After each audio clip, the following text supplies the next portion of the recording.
Thank you so much for coming. Usually I stride around like a revivalist preacher. I'm not going to do that here because I'll trip over the cables and bump into the furniture, but can I check you can all hear me at the back? Is that okay? Fantastic. So to begin with, picture yourself on a boat, on a river. Or, if you prefer, you can remember what the dormouse said, feed your head, feed your head. Or, if you prefer, I am the Eggman. They are the Eggmen. I am the Walrus. Goo goo goo goo. And already some of you are starting to hum along in your heads. And if you are, that's because these little musical fragments do more than draw on our private memories. They also tap our collective memory. They remind us that over the last 150 years, a story about growing up has itself developed in strange and surprising ways. And what started off as an attempt to entertain three little girls in Victorian Oxford has become an important part of the story that we tell about ourselves. In 1990, the New York Times published an article about Alice, and the headline then was, "That girl is everywhere." That girl is everywhere. Since then, she's become even harder to pin down. If literary characters can be national treasures, Alice definitely qualifies. According to the poet Robert Graves, Alice is, he said, the prime heroine of our nation. So Alice then as a champion of sturdy British common sense in a bizarre, baffling world. But if she's a national treasure, she's also an international treasure. You might think about the dozens of translations from Afrikaans to Zulu. This is one done recently in emoji, which reads, you're all fluent in emoji, but I'll translate it for you anyway. And what is the use of a book, thought Alice, without pictures or conversations?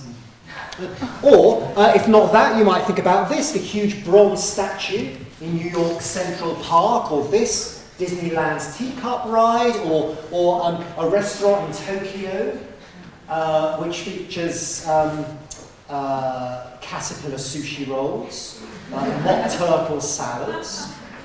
There's a whole office block in London recently opened that includes a giant fiberglass white rabbit. And this, which is the Queen of Hearts boardroom. I don't know about you, if I was summoned to a meeting in the Queen of Hearts boardroom, I would be a little nervous. And even if we're not talking about the Alice books, we use them to talk with. Yes? They are supposedly the most commonly quoted books in the English language after translations of the Bible and Shakespeare. And it's hard to listen to a conversation or open up a newspaper without that door to Wonderland opening just a crack. It's curiouser and curiouser, off with his head, galumphing, chortle. You put all these examples together and you quickly realise Alice is much more than just another literary character. She's something more like an escapologist. Every time we think we've managed to pin her down, she somehow manages to wriggle free. And just after her 150th birthday, well, she's still on the loose.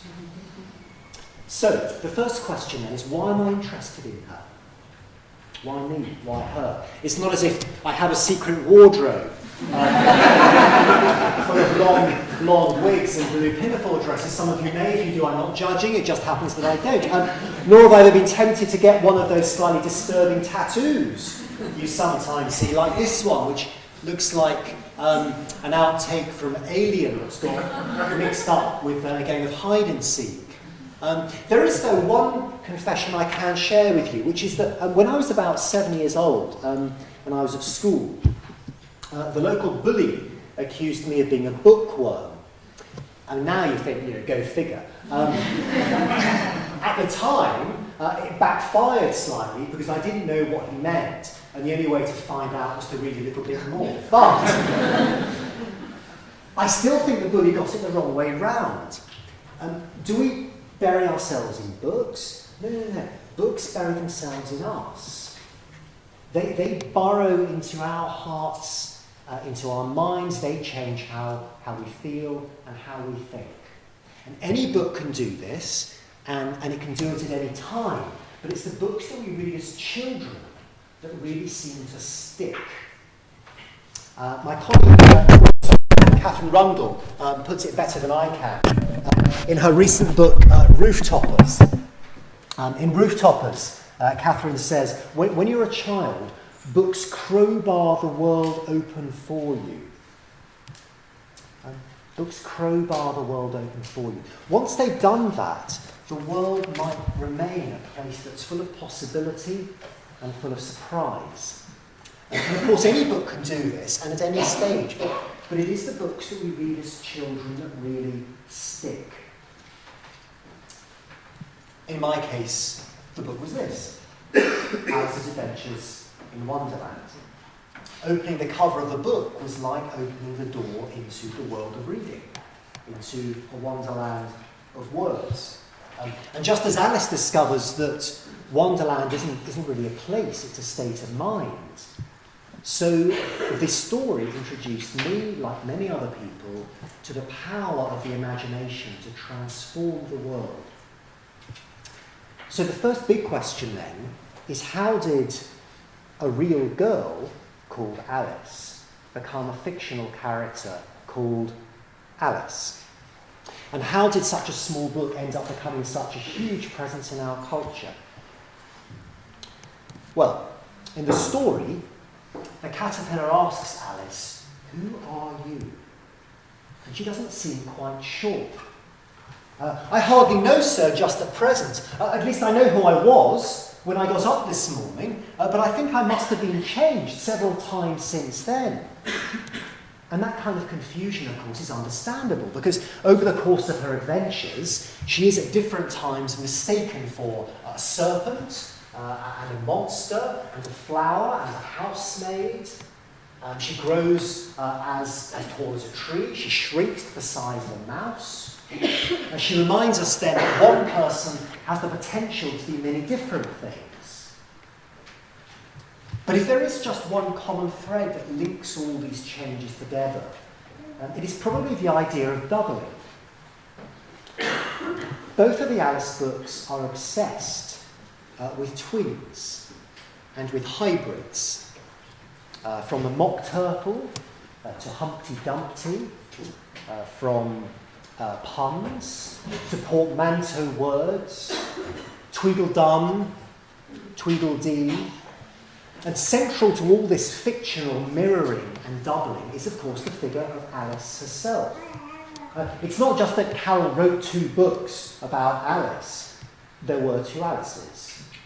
There was the fictional version that we still know best from these illustrations by John Tenniel, that pert little 7-year-old girl who is at different times sweet, and she's spiteful, and she's kind, and she's careless, and she is then like a real girl. A real girl who's been somehow caught up in a world of make-believe. But of course there was also the real Alice, Alice Liddell, here in Oxford, one of the sisters for whom Carroll originally told the story in 1862. That girl that we now know best, really through photographs like this one, the Beggar Maid, where she stares straight out at the viewer, out at us, with that neat little bob and that troubling and ambiguous stare. One of the reasons that Carroll liked photography so much, I think, was because it was another way of doubling up the world. It turned ordinary life inside out.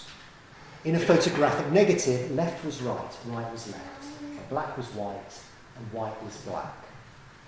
A gnat could grow to the size of a giant. But if Carroll was obsessed with twinning and doubling, that might also have been because they went right to the heart of his own identity as an author. And I say that because in some ways Carroll was like a pair of strangers who happened to share one skin. As Lewis Carroll, the author, he wandered through life with a head full of stories. and a pocket full of puzzles. As the Reverend Charles Dodgson, a rather plodding mathematician at Christ Church, well, the relationships he found much more interesting were found in algebra. In public, he upheld all the doctrines of the established church. In private, he devoured books about magic and the supernatural. As a friend to dozens, perhaps hundreds of children, he stuffed his cupboards in Christ Church with enough toys and puzzles to stock a small toy shop. Left alone in his rooms, he busied himself writing letters of complaint about what time the window cleaners turned up, or how his cauliflower was cooked. And since his death, he's attracted myths in much the same way an old wardrobe attracts moths. For instance, did he really spend his leisure hours tripping out on psychedelic drugs? No evidence he did. Was he really Jack the Ripper? You laugh. There is a whole book that says he was, on the rather slim evidence that if you take some of the letters from some of his letters and you rearrange them, and you take some out, and you put the others in, and the fact that he was often in London, well.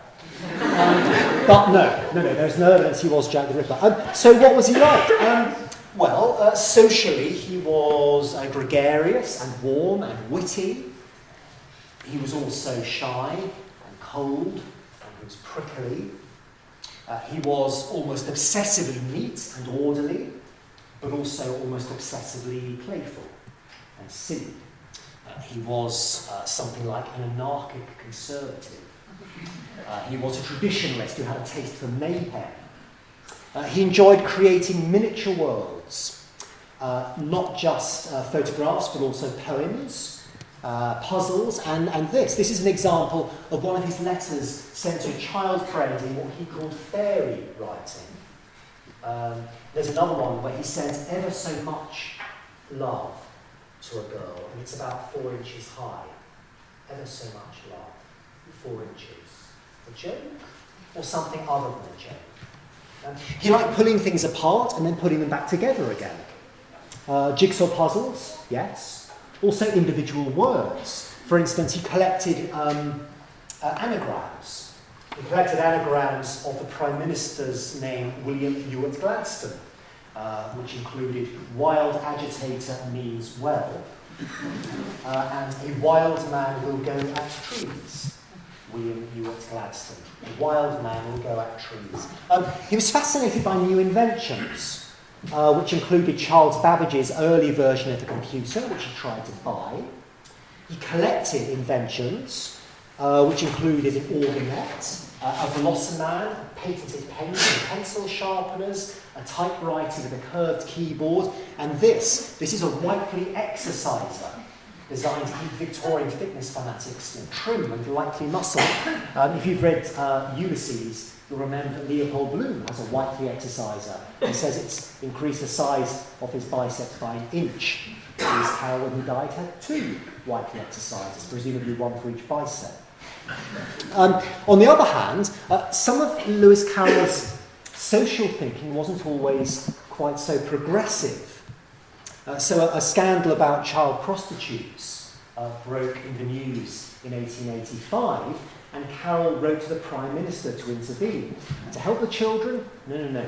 To stop the stories being printed, in case they corrupted other, still innocent children. He was keen on establishing an all-women's university. But he also wrote to the mother of one of his friends, several of my girlfriends have been seriously affected by the modern craze of excessive brain stimulation. Again, a joke, or something other than a joke, something more than a joke. He also had mixed feelings about his own fame. He loved to meet new children, often at the seaside or on trains, and then would send them copies of his books. So retrospectively revealing himself as Lewis Carroll, like a superhero stripping off his disguise. This, by the way, is one of his own childhood illustrations to one of his handmade family magazines. But at the same time, he hated journalists, snooping around him. He returned letters written to Lewis Carroll, often with "not known" written across the envelope. He told one friend that there is one thing I cannot stand, and that is to be pointed out as, that's the man who wrote Alice in Wonderland. This is the same man who signed Alice in Wonderland, Lewis Carroll. So who was he then? Well, like most people, he was a jumble of contradictions. Unlike most people, though, he found a way of reconciling all his own differences. And he did that by putting them into a story. And that story, of course, was Alice's Adventures in Wonderland. And I say reconciling his differences because Wonderland is a place where logic slams up against nonsense. It takes rules, and it takes them seriously, and it turns them inside out and upside down. And it also shows that Carroll wasn't content merely to photograph little girls. He wanted to get inside their heads and have a look around. Exactly. You've just summed up 150 years of Lewis Carroll criticism. He wanted to do what people often talk about doing, but very rarely manage to do, which is to write like a dream. He wanted to literally write like a dream. Now, the question, though, which I'm going to end with, is why would anyone still want to read his stories? Especially when there are so many modern worlds on the page you might want to visit instead. Why would anyone still want to go back to Wonderland instead of visiting Narnia or Discworld or Oz? And the simple answer, I think, is that when we read about Alice, we're really reading about ourselves. And what I mean by that is that although Carroll would write a sequel in 1871 that sent Alice through a looking glass, over 150 years she's become a kind of cultural looking glass. Like those funfair mirrors you used to get that showed distorted versions of whatever you put in front of them. Alice has been used to reflect distorted versions of pretty much everything that we throw in front of her. The suffragette movement, the effects of LSD, everything. And Wonderland has also expanded its borders. Since 1865,